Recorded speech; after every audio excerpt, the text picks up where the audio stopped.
भाई जवान लइकन करे परेशान हम लड़त रहिला रोज खतरा से। सुनिए पंडित जी खोली नया पचरा बता दी कहिया भेंट होई भतरा से।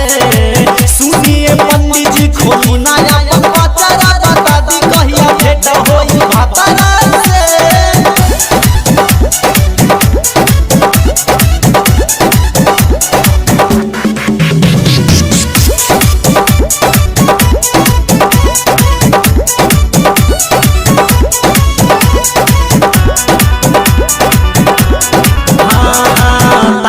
लइकन करे करता कमेंट हो बनावल चाहे हमके बीबी परमानेंट हो।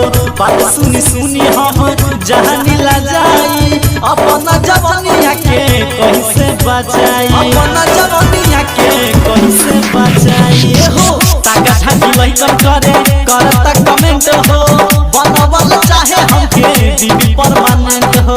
बात सुनी सुनी हम जहानी ला जाई अपना जवानिया के कैसे बचाई। देखे यार ना हमर ढोली के मसीन हम झाका चाहिला कितनो अचारा से। सुनिए पंडित जी खोली नया पचरा बता दी कहिया भेंट होई भतरा से। सुनिए पंडित जी खोली नया पचरा बता दी कहिया भेंट होई भतरा से।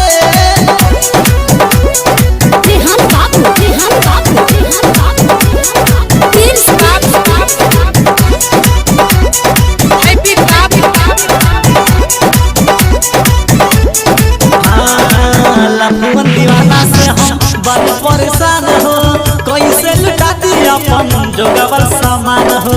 ससुर में जाई सैया करे लागी शक हो यही सोच सोच दिल करे धक्का धक यही सोच सोच दिल करे धक्का धक। लखुआ दीवाना से हम बड़ी परेशान हो कैसे लुटा दी अपन जोगावल सामान हो।